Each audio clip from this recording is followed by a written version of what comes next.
Révérend pasteur principal de cette grande communauté et toute l'équipe avec qui vous travaillez, maman nous fait et toutes les mamans pasteurs présentes à ce rendez-vous, toutes les responsables de l'AOC à divers niveaux dans les différents bureaux, toutes les sœurs et les mamans de l'église des Assemblées de Dieu du temple Chandelier.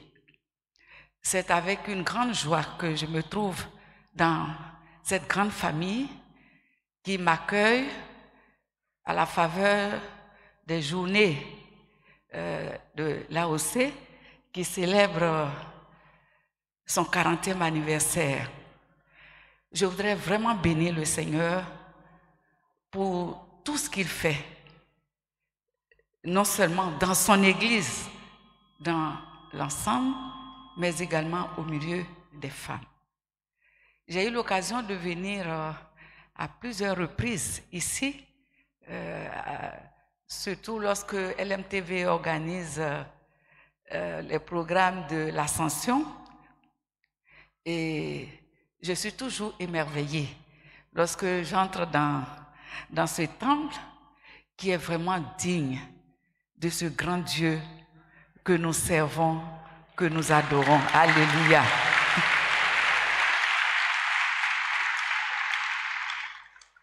Et l'Église, c'est le corps du Seigneur. Et sa richesse, c'est que le Seigneur se révèle ici, là, et il y a toujours des choses merveilleuses que je reçois chaque fois que je me trouve dans une autre assemblée que là où je suis née, là où j'ai été élevée, là où j'ai grandi. Et pour que, humblement, le Seigneur me permette d'être aussi utile à cette œuvre.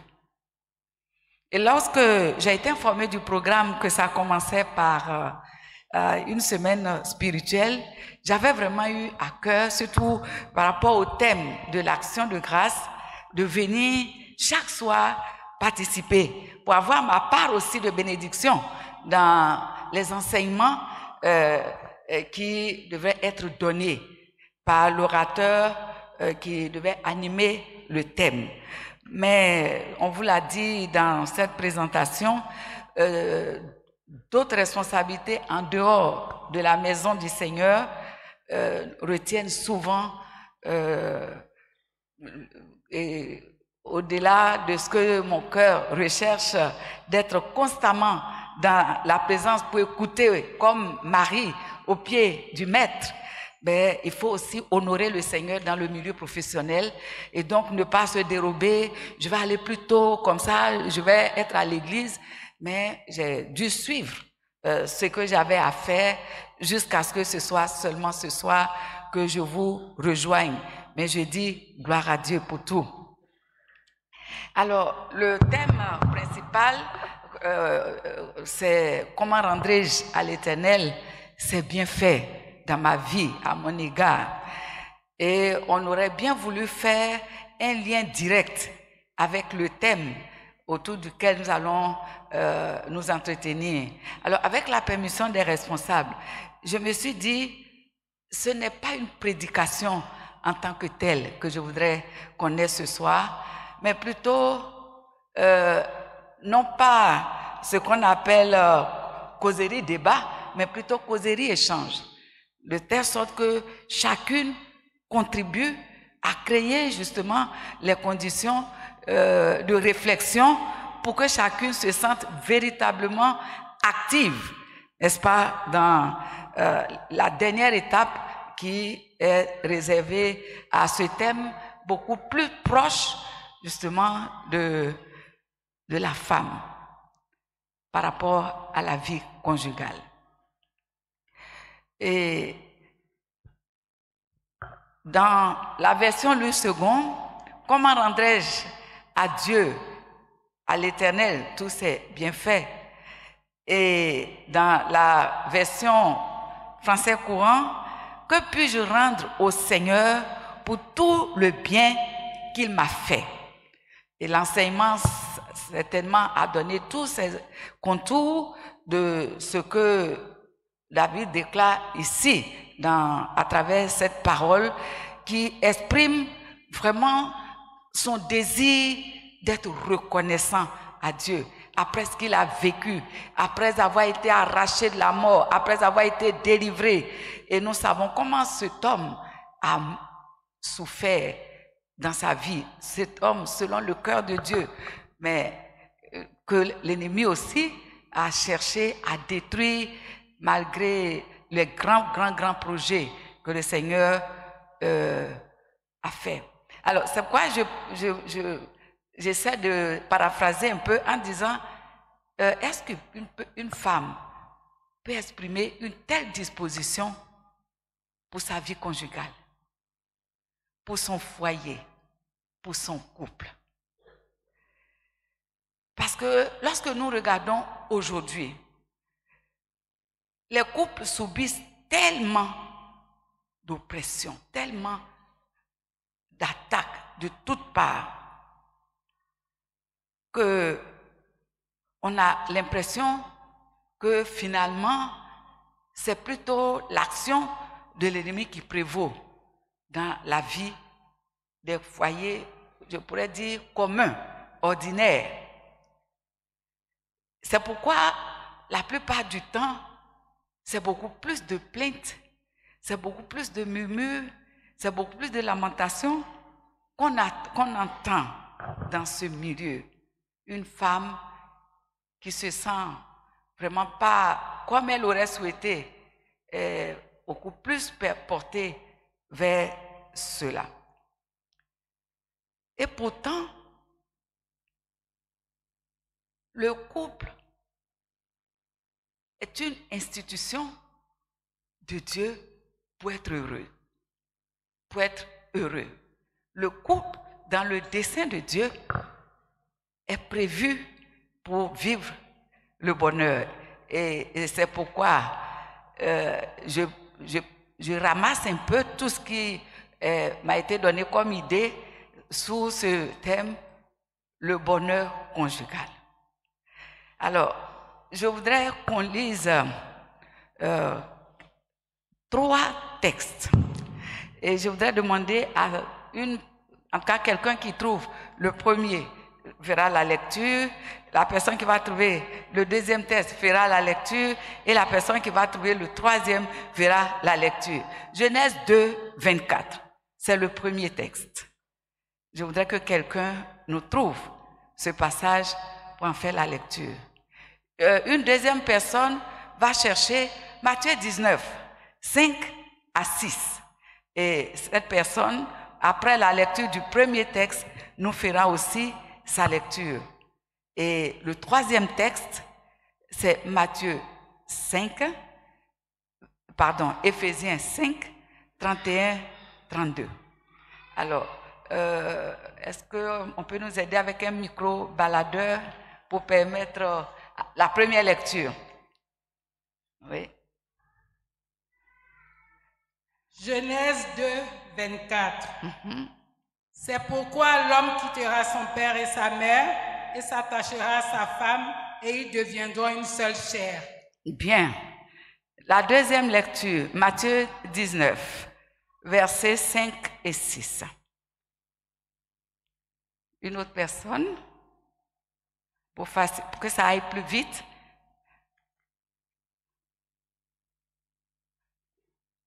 Quelqu'un a trouvé Matthieu 19?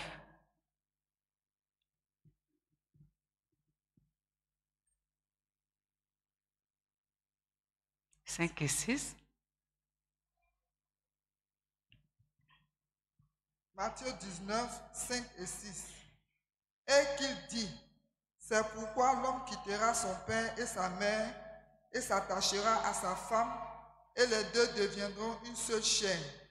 Ainsi, ils ne sont plus deux, mais ils sont une seule chair. Que l'homme ne se sépare pas de ce que Dieu a joint. Amen. Que l'homme ne sépare pas ce que Dieu a joint. Et le dernier, Éphésiens 5, 31, à 32.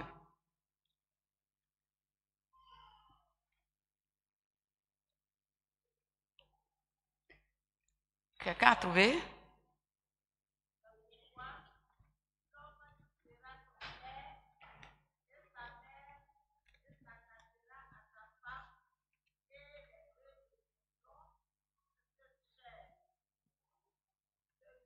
Ce mystère est grand.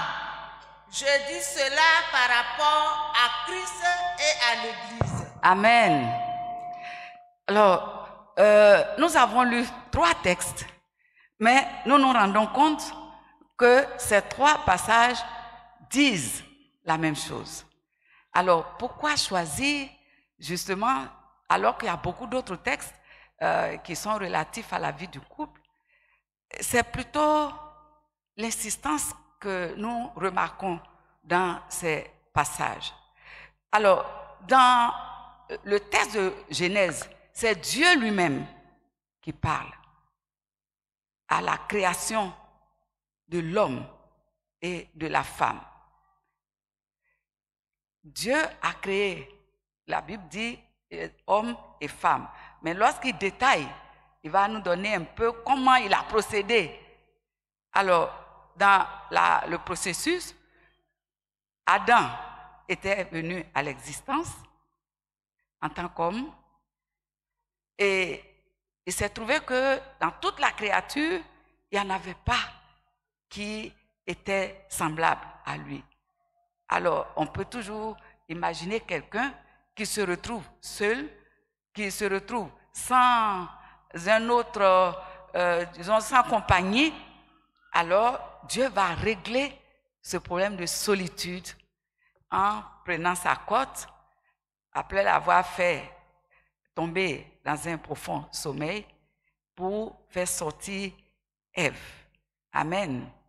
Et lorsqu'il crée Ève, il l'amène vers Adam et il prononce cette parole que je considère comme la célébration du premier mariage de l'humanité, l'institution, en tout cas, du couple. L'homme quitte son père, quitte sa mère, s'attache à sa femme. Et comme nous-mêmes nous le savons, ce n'est pas dans la famille de la femme que l'homme s'attache. Ça veut dire, par ricochet, la femme aussi quitte. Les deux sont unis et ces deux deviennent une seule chair. Et le deuxième texte que nous avons lu, qui est pratiquement le même, nous le trouvons dans le livre de Matthieu. Et là, c'est le Seigneur Jésus-Christ qui parle. Le Seigneur Jésus répond ici aux pharisiens qui lui posaient des questions sur la possibilité de répudier en tout cas, pour un homme, de répudier sa femme. Le Seigneur aurait pu trouver d'autres réponses, mais il se réfère à la première parole qui a été prononcée lorsque Dieu a institué donc le couple. Et là, il ajoute que l'homme ne sépare pas ce que Dieu a uni. Et le troisième passage, cette fois, c'est l'apôtre Paul dans son épître aux Éphésiens, même si on retrouve ce texte ailleurs, mais c'est celui-là que j'ai retenu. L'apôtre Paul qui intervient après la mort du Seigneur Jésus. Il ne l'a pas connu, mais investi par le Seigneur, investi par l'Esprit du Seigneur qui poursuit, en tout cas le ministère que le Seigneur a laissé aux apôtres, lui aussi, dans son enseignement sur la vie familiale, en indiquant les devoirs des uns et des autres, va encore rappeler cette même parole, en faisant cette fois référence entre la relation entre Christ et son Église, dont nous connaissons la qualité, dont nous connaissons la valeur. Alléluia. Alors ici, je retiens une chose, c'est que ça dit ce que Dieu a dit depuis le commencement, Dieu n'a pas encore changé d'avis, n'a pas encore changé de décision. Et lorsqu'on regarde à quoi le premier couple, dès sa création, dès que Adam a vu Ève, la Bible dit, il s'est écrié, voici celle qui est os de mes os, chair de ma chair. Alléluia. Donc, c'est vraiment l'expression d'une satisfaction lorsqu'il voit Ève. C'est son bonheur d'avoir trouvé enfin celle qu'il lui fallait, cet être qui lui manquait, qu'il exprime à travers cette exclamation. Et quand nous regardons dans le dictionnaire pour chercher le sens du mot satisfaction, c'est l'expression d'un bonheur vraiment complet, etc., etc. Et donc, dans ce premier couple, l'image du bonheur apparaît. Dans ce premier couple, l'image de l'unité apparaît. Il dit, ils deviendront une seule chair. Amen. Alors, quand deux personnes deviennent une, c'est vraiment la fusion de ces deux personnes qui donc doivent pouvoir exprimer dans leur manière de vivre, dans leur manière d'être, qui sont véritablement un, qui sont compléments l'un de l'autre. Et même dans l'anatomie de l'homme et de la femme, le Seigneur crée déjà ces dispositions de cette union qui est aussi l'expression de cette vie entre un homme et une femme. C'est loin de ce qu'on voit aujourd'hui. Et donc, l'harmonie s'inscrit dans le projet de Dieu pour le foyer. Le bonheur s'inscrit dans ce projet. Et donc, c'est à ça que l'homme aspire toujours par rapport au mariage. Malheureusement, quand la chute intervient, Dieu prononce des malédictions à tous les acteurs, commençant par l'homme, le serpent et bien sûr la femme. Et dans ce que Dieu prononce sur la femme, en Genèse 13, 16, il dit une chose, qu'il est important que nous les femmes, nous retenions une chose à laquelle nous devons toujours repenser par rapport à ce qui se passe. Tu seras attiré par ton mari, mais il dominera sur toi. C'est-à-dire quoi? Quand la chute intervient, c'est-à-dire quand le péché a fait son entrée, l'harmonie initiale est brisée et la nature de cette relation change. C'est vrai que dès le départ, on voit déjà l'homme comme le chef établi par Dieu. Mais quand il dit, le cœur de la femme va être porté vers son mari. Normalement, ça devait être, et le cœur de l'homme va être porté vers sa femme. Mais la Bible dit, mais lui, il dominera sur toi.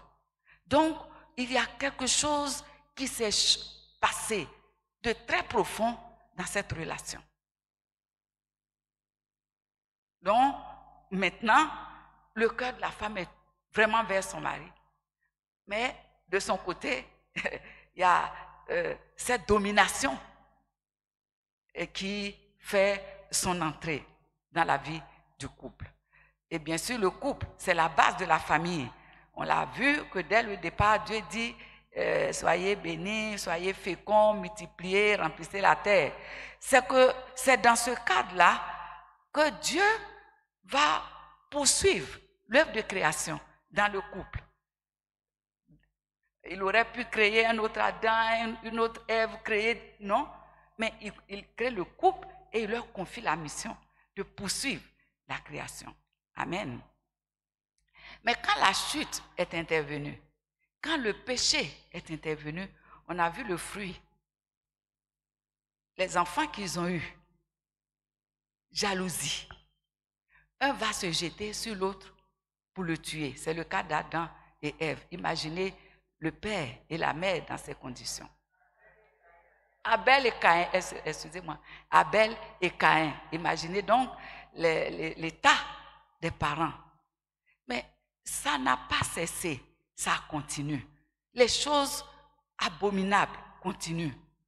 Et ce couple qui était initialement suscité, institué pour cette vie d'harmonie, continue aussi de subir toutes sortes de dégradations et de manifestations, plutôt des choses pas comme le Seigneur l'avait envisagé. Et c'est à ce niveau-là que je vais solliciter encore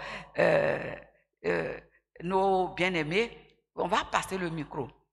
Quand nous regardons au foyer aujourd'hui, généralement, ne pensons pas. Bon, c'est vrai que je ne dis pas qu'il n'y a pas de couple harmonieux, il n'y a pas de couple. Non, non, non, loin de là, puisqu'on va y venir. Mais dans la plupart des cas, quels sont les couples qui vivent, je pourrais dire de manière ordinaire, est-ce que je peux dire sans Dieu? Parce que même parfois, d'autres se réclament de Dieu, mais le schéma n'est pas toujours différent. Alors, qu'est-ce qui caractérise les couples à la suite donc de cette chute? Aujourd'hui, vous allez voir samedi, si vous arrivez dans nos mairies, il y a beaucoup de célébrations, d'organisations de mariage. Mais si vous allez au tribunal le lundi, vous trouverez là-bas aussi beaucoup de couples qui sont là-bas pour vouloir se séparer. Alors, qu'est-ce qui caractérise, quels sont les mots qu'on reconnaît dans les couples la plupart du temps? La parole est donnée. Oui, il y a une maman devant. C'est comme si nous posons ensemble voilà, maman.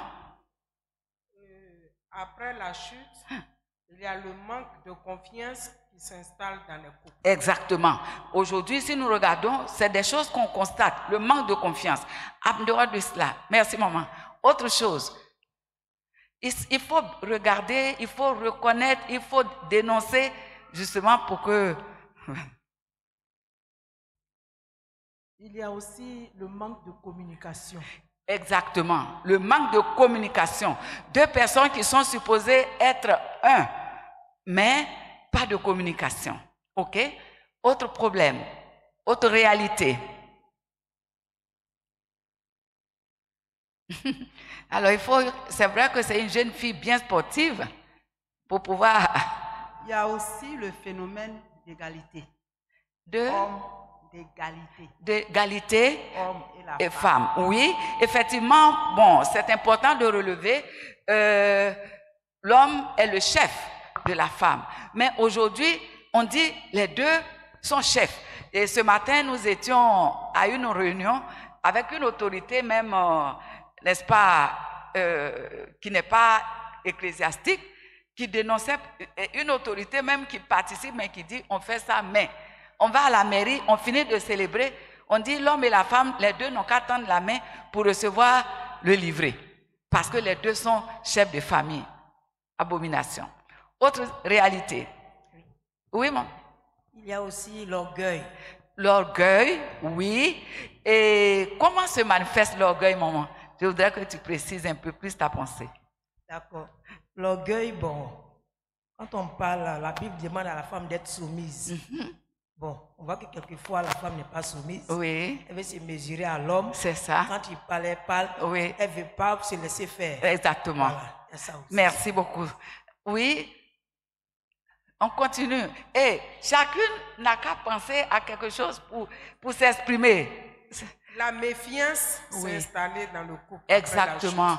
Dès qu'il n'y a plus de confiance, le contraire, c'est la méfiance. C'est juste. Oui. Il y a aussi le manque d'amour. Le manque d'amour. C'est l'amour qui est le fondement de ce foyer. Exactement. L'amour qui est la force, qui est le fondement du foyer, bon, disparaît et donc les deux cohabitent. Ce n'est plus vraiment l'amour qui les lie. Et vous entendez beaucoup de mamans dire, c'est à cause de mes enfants que je suis là. Bon, ou alors à cause de sa condition sociale, si je quitte, je vais aller où? Donc, elle reste là. Ce n'est plus par amour, mais par, voilà, une sorte de résignation. Oui, papa? Oui, je pense qu'il y a aussi le manque de compromis. Oui. Le manque de compromis, c'est-à-dire, et moi j'ai intitulé ça, c'est moi qui ai raison. Parce que si c'est toi qui as raison, tu n'es pas prêt à laisser passer l'opinion ou la position de l'autre, oui.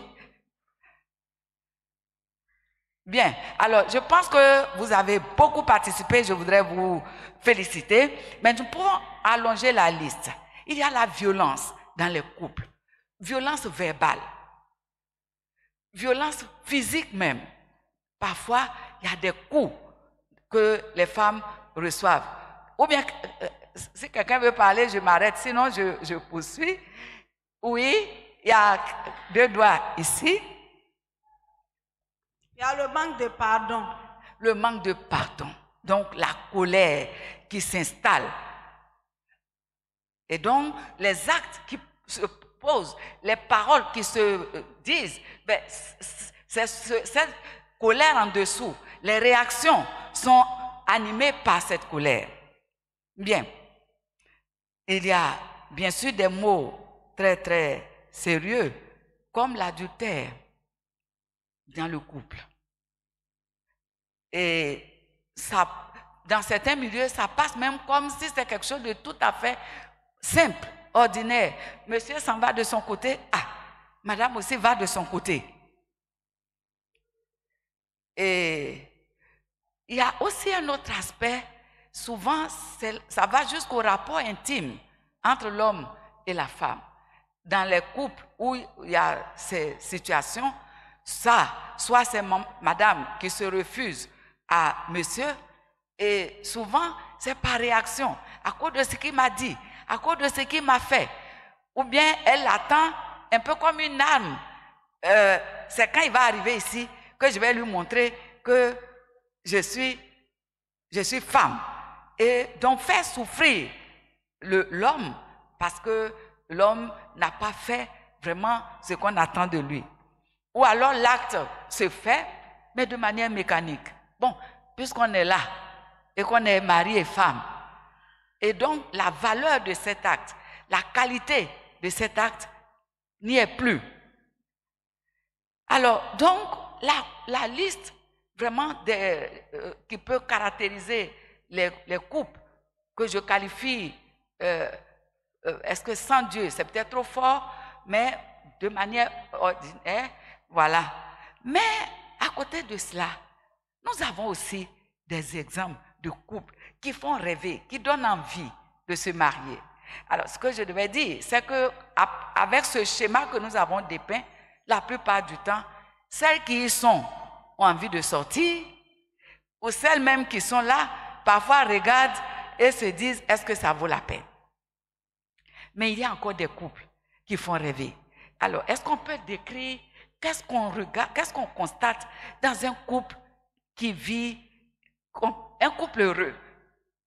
Qu'est-ce qu'on remarque? Oui, maman? La complicité. La complicité. Oui. Évidemment, je peux relever le contraire de tout ce qu'on a dit. La confiance. La confiance est là. Que ce soit par rapport à monsieur qui sort, mais on a confiance, ou bien même dans la gestion du foyer, ben, on fait confiance à l'un fait confiance à l'autre. Une maman veut parler? Oui. Oui. Oui. Nous avons les 2 éléments qui ont été encore cités dans la parole de Dieu. Nous avons ici,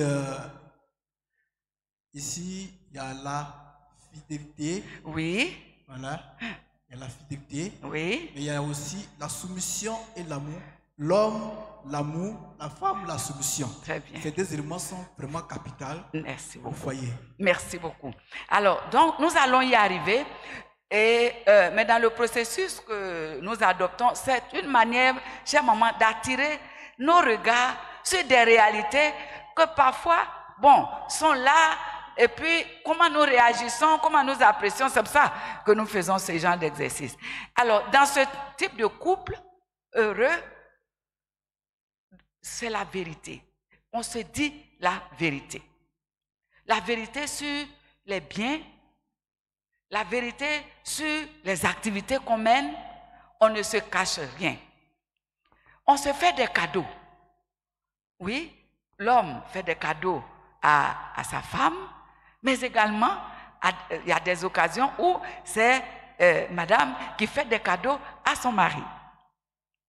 Ils se soutiennent l'un et l'autre. Par exemple, il y a un deuil du côté du mari. En tout cas, dans la tradition même, il y a des règles qui sont établies pour ça. Hein? Et donc, le soutien de l'un à l'autre. Mais en temps ordinaire, monsieur va au travail, il a un souci. Quand il arrive à la maison, il trouve là une femme qui peut le réconforter après ce qu'il a vécu. Pareil pour la femme. C'est aussi un couple qui témoigne son affection. Adam l'a fait. C'est-à-dire, les deux sont assis, des petits gestes, des câlins, main dans la main. Vous savez, notre culture ne nous a pas beaucoup arrangé. Chez nous, par exemple, ton mari est assis, et puis toi, la femme, tu viens t'asseoir à côté de lui. Elle aime garçon. Ces phrases-là sont mortelles. Et un homme aussi qui exprime l'affection à sa femme le commande. Vous n'avez jamais entendu ça. Elle l'a agacé. Donc, et pourtant c'est important de manifester l'affection, de se dire qu'on s'aime, que l'homme puisse dire à sa femme, je t'aime. Que la femme puisse aussi dire à son mari, je t'aime. Souvent, les papas d'une certaine génération, à la mairie, ce que j'ai dit là. Mais ça ne suffit pas. On l'a dit au départ, mais on continue de le dire. Ils sortent ensemble, ils se donnent des petits programmes. Ceux qui ont les moyens voyagent. Mais ça aussi, c'est la marque, n'est-ce pas, d'un couple heureux. Et il y a même des couples, on ne voit pas un sans l'autre. Si vous voyez un, c'est que l'autre n'est pas loin. Et donc, effectivement, chaque femme, c'est vrai parce que c'est le programme des femmes, permettez-moi de le dire ainsi, chaque femme aspire à ça, à ce genre de couple, où vraiment l'amour règne, l'harmonie règne, etc. Alors, après avoir fait cette description, je voudrais inviter chacune d'entre nous à un petit exercice. On ne lève pas la main, mais regarde dans ton foyer. Qu'est-ce que tu reconnais dans ton foyer par rapport au schéma négatif que nous avons présenté? Et qu'est-ce que tu retrouves aussi dans ton couple par rapport au schéma positif que nous avons dépeint? Alléluia. C'est là une des questions importantes. C'est-à-dire, on pense que tout est mauvais. En tout cas, là où il y a quelques difficultés, ça occulte tout ce qu'il y a de positif, tout ce qu'il y a de bon. Non. Il faut, et c'est pour ça que le thème qui a précédé est tellement important. La notion de la reconnaissance, c'est fondamental aussi dans la vie du couple. J'ai une petite sœur qui vivait vraiment des situations très compliquées et quelque chose qui a vraiment coupé son cœur. Quand elle m'a appelé, vraiment, c'est difficile de trouver des mots. Quand elle a fini de parler, je lui ai dit, je sais, ce que tu viens de dire est dur à supporter. Mais supposons qu'on t'ait appelé ce matin pour dire, il est décédé. Qu'est-ce qui aurait fait plus mal? L'acte qu'il a posé là, et si on te dit, il n'est plus? Ça faisait réfléchir. Parce que tant qu'il vit, Dieu peut changer la situation. Amen. Tant qu'on vit, tant qu'on continue, il faut croire que Dieu peut changer la situation. Mais surtout, il faut se dire, tout n'est pas mauvais dans le foyer, dans la vie du mari. Et là où on constate justement ces aspects, il faut bénir le Seigneur. Il faut bénir le Seigneur pour les actes qu'il a posés dans ta vie, qui t'ont fait du bien. Je vivais moi-même une épreuve à un moment donné, c'était très difficile. Mais je me suis assise devant le Seigneur. Je regarde ce que mon foyer m'a apporté dans ma vie, que ce soit professionnel, que ce soit en tant que femme. Il y a des femmes qui, comme moi, on a été toutes à l'école ensemble. Mais l'homme que j'ai épousé a fait la différence avec certaines. Chaque fois j'en témoigne, on m'a présenté tout à l'heure, on dit directeur régional de l'éducation nationale. Abidjan 4, c'est le secteur à Bobo, à Niamey. J'étais professeur d'anglais et je me plaisais tellement en classe avec les élèves. Je ne m'imaginais pas du tout dans l'administration. Et puis une année, en fin d'année, on échange, c'est pour ça que c'est important de communiquer. Puis je lui pose la question. Je lui dis, vraiment, moi je veux être toujours une bonne épouse pour toi. Donc ce que je fais, c'est dans le sens en tout cas d'être une bonne épouse. Mais c'est toi que je cherche à satisfaire dans ce cadre-là. Qu'est-ce que tu me reproches pour que la nouvelle année qu'on va aborder, je puisse travailler à ça et je puisse essayer d'améliorer? En tout cas, il m'a dit non, il n'y a pas de problème. Mais j'ai l'impression que tu ne veux pas évoluer dans ton travail. Qu'au moment où les gens passent les concours, bon, tu es professeur, il y a des gens que tu as enseignés. Aujourd'hui, ils sont aussi devenus professeurs. Vous allez vous retrouver dans les salles des profs. Bon, tu as été son prof. Quand il te voit venir, sa conscience lui dit, il faut qu'il te donne la chaise pour que tu t'asseyes. Mais en temps, vous deux, vous êtes professeurs. Il peut détourner son regard, il ne t'a pas vu.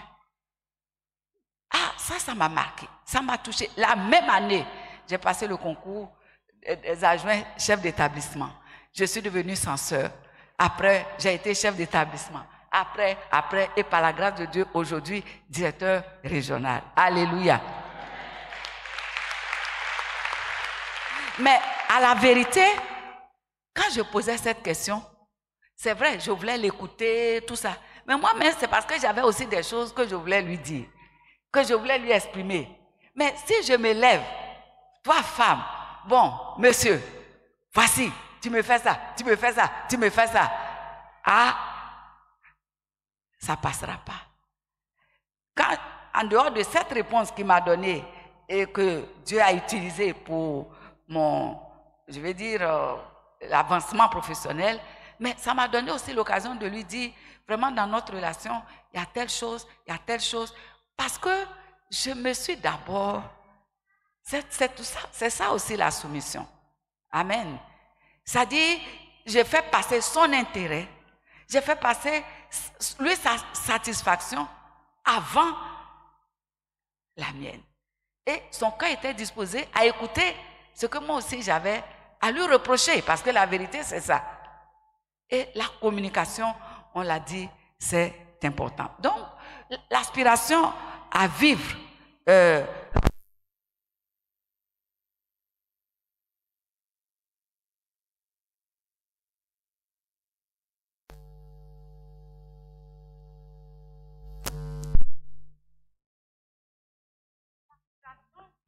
à cette vie heureuse, à cette vie harmonieuse, à cette vie est une aspiration légitime que Dieu a placée.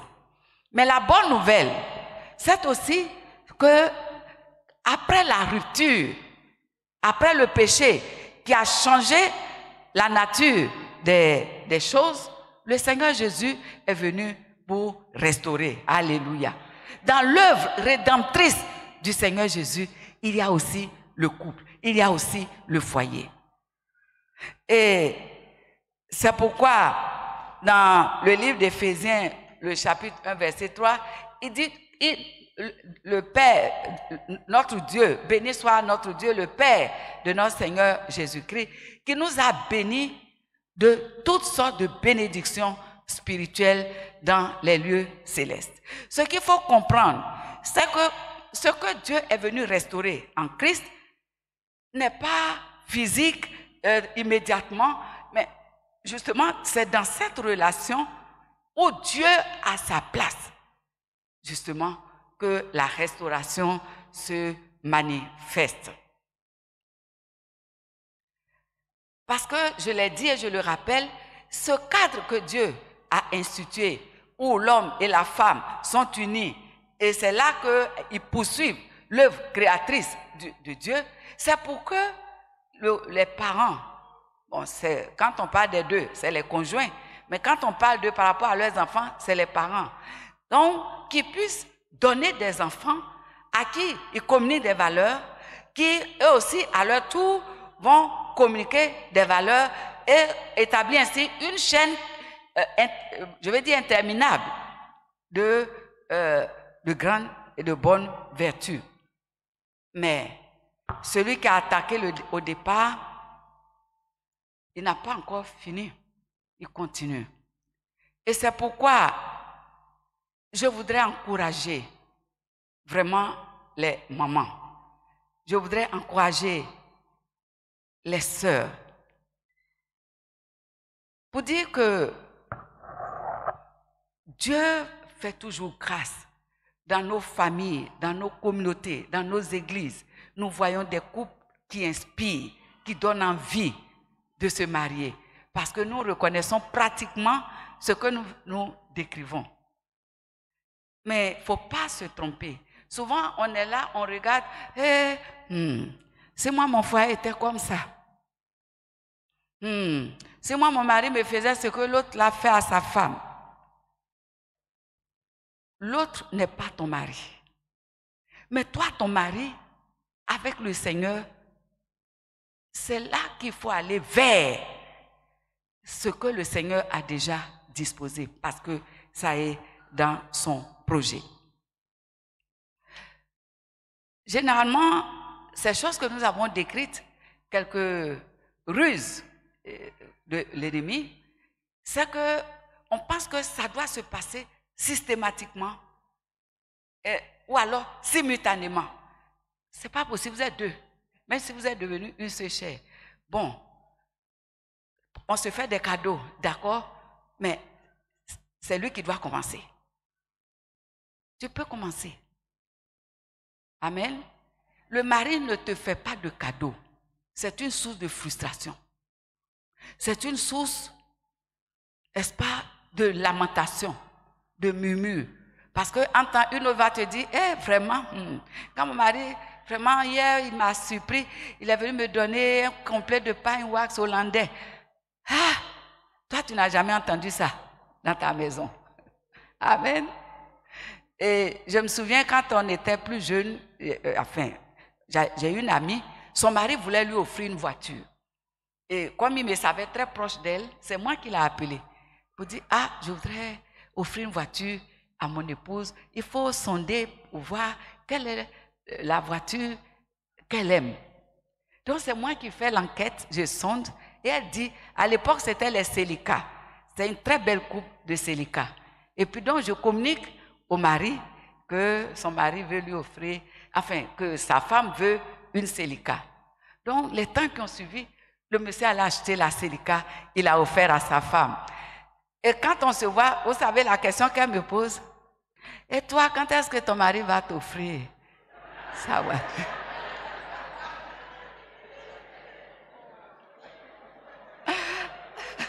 Amen.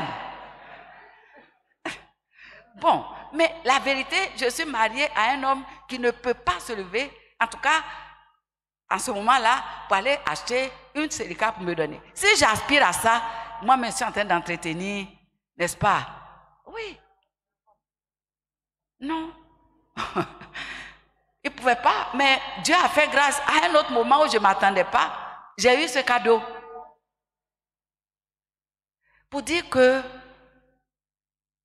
il ne faut pas entendre ce qui se passe chez l'autre et puis venir déprécier, dévaloriser ce qu'on a. Les ruses de l'ennemi, ça fait partie de ces ruses dangereuses.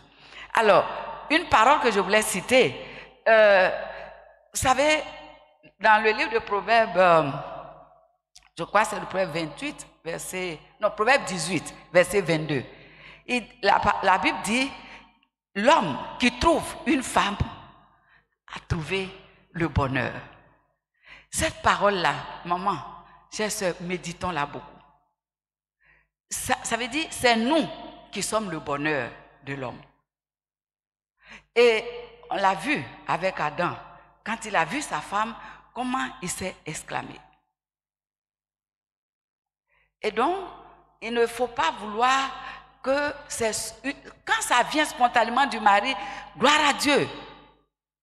Mais si ça ne vient pas, et si on sait que c'est quelque chose qui peut, bon, c'est pas la peine d'en faire un sujet de colère, de l'attendre dans la chambre parce que il fait pas ce que lui veut et puis il veut qu'on fasse ce que lui veut. Non. Vous savez, c'est pour ça que nous disons, avec le Seigneur, c'est la restauration.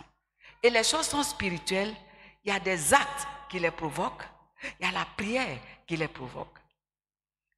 La loi de la semence, il n'y pense peut-être pas. Si tu en fais un sujet de revendication, même quand ça vient, souvent, ça n'a pas cette valeur. Commence. Fais-lui un cadeau. Quelque part, ça va déclencher quelque chose. Certainement, il n'y pensait pas. Tout à l'heure, on parlait des blessures, de la colère et autres. Mais un des principes aussi, puisque l'ennemi sait que tu es le bonheur du mari. Si tu es malheureuse, le bonheur est où?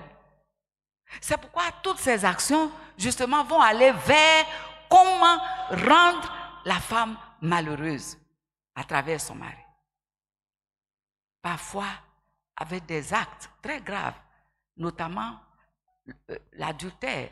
Quand tu découvres que ton mari te trompe avec une autre femme, je ne sais pas s'il y a quelque chose de plus difficile à supporter pour une femme que ça. Mais je prononçais cette parole, mais au fur et à mesure, le Seigneur me convainc. Quand un homme vit dans l'adultère, qui peut l'aider? N'oublions pas, à la création, Dieu, l'homme, je lui ferai une aide semblable à lui. Est-ce que c'est sa mère? Ah, une autre à côté, c'est d'autres pagnes qui vont venir à la fête des mères, ou bien ce ne sont pas ses amis. Parce que, bon, le fait qu'on soit avec d'autres, ça nous conforte dans ça. Et c'est difficile à dire, mais ça aussi, c'est la vérité. C'est la femme qui peut aider son mari qui est dans l'adultère. C'est pourquoi le couple, c'est une relation qui a une dimension au-delà du physique que nous vivons. Et souvent, c'est parce qu'on a mis la barre trop basse. Et donc, on vit l'homme, le choc entre l'homme et... Mais ça passe par le Seigneur. C'est pourquoi une femme, pour son foyer, doit vraiment cultiver, développer la vie de prière. Souvent, bon, l'homme, au départ, c'est tellement beau que, bon, on ne mesure pas les dangers. Parfois, au moment où on se rend compte, la situation est déjà là. Ça devient un combat plus difficile. Mais, je le dis, pour les mamans qui sont déjà là, pour les jeunes filles, la prière, elle doit être associée à la vie conjugale. L'homme est converti, l'homme est engagé, l'homme est mûr spirituellement. Bon, il suicide, vous priez, mais ça n'exclut pas ta vie de prière pour le soutenir. Et ces derniers temps, j'ai vu des choses, des hommes qui occupaient des positions tellement importantes dans le ministère. Comment est-ce que cela est arrivé, qu'ils soient tombés comme ils sont tombés? J'ai compris que personne n'est à l'abri.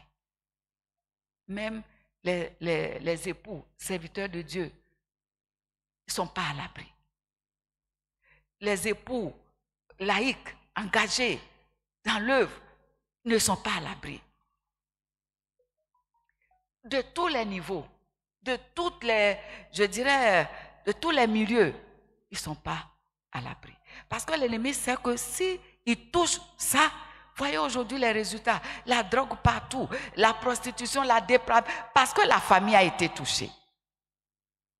Donc, c'est l'encouragement pour dire, considérons le foyer comme un champ de bataille spirituelle.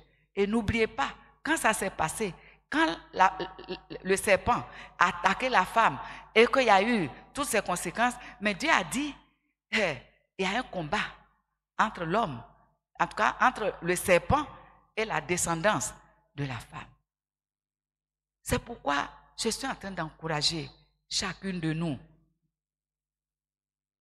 Là où quelque part, on a été déçu, où on pense que l'homme n'a vraiment pas fait ce qu'on attendait, c'est le lieu encore aujourd'hui d'aller devant le Seigneur avec son époux, avec son foyer. Si vous vous mettez en colère, dit Éphésiens 4, je crois, le verset 26, que le soleil ne se couche pas sur votre colère. Ça, c'est important. C'est quelque chose, un exercice auquel je me suis donné personnellement. On a raison, oui, ce qu'il a fait là, non, c'est vrai. Mais votre raison ne va pas bâtir votre foyer.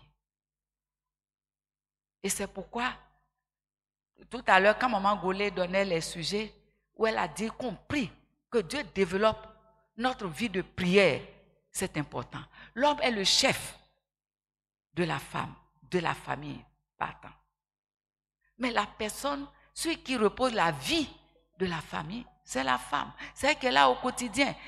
Quand les gens viennent, c'est elle qui les reçoit, etc., etc. Une vie de prière.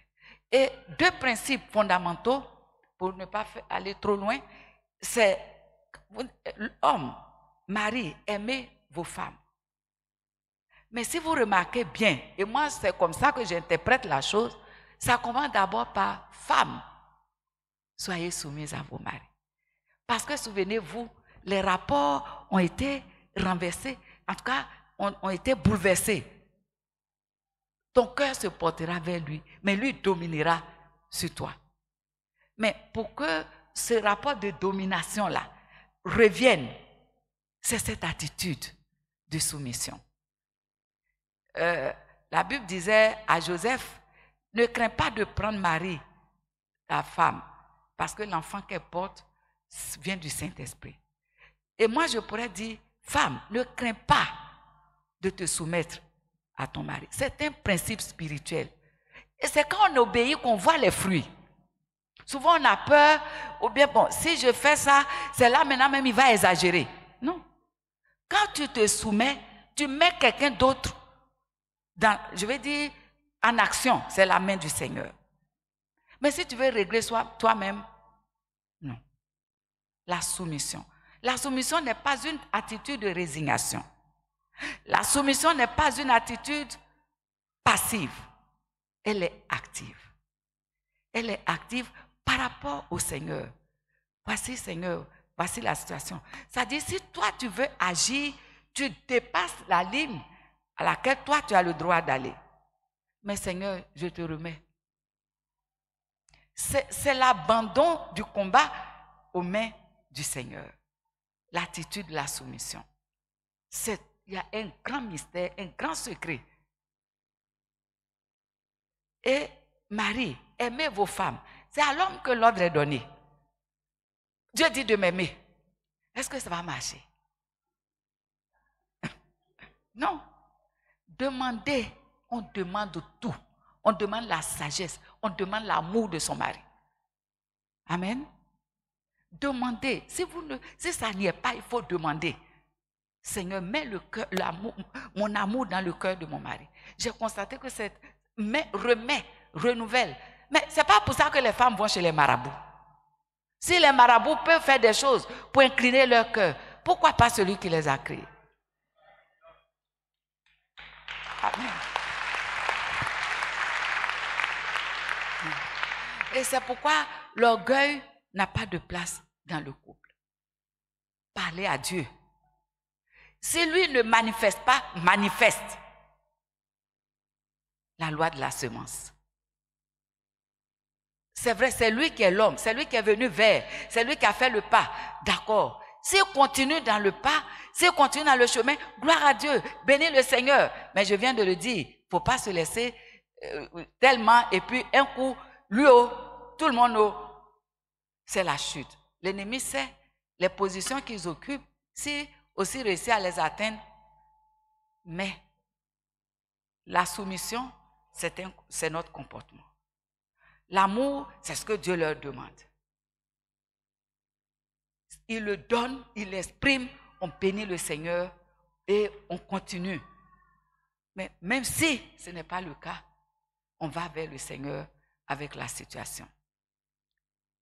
Parce que le couple a une vocation tellement importante. Et tout ce que nous voyons comme mot aujourd'hui, la source, c'est là. Les couples séparés, les enfants qui ne bénéficient d'aucun encadrement familial, etc., etc. Alors, quand on regarde à ça, par rapport à ce que nous, on peut subir, il vaut mieux, non pas dire, je vais faire comment, mais il vaut mieux se battre, il vaut mieux se lever, il vaut mieux aller vers l'auteur du couple.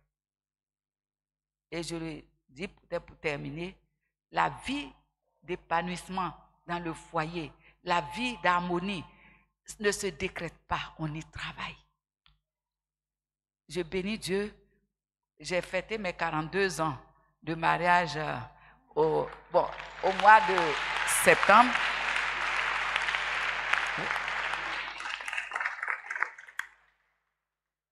Je considère que j'ai une vie de couple heureuse. Mais est-ce que ça veut dire qu'il n'y a rien dedans?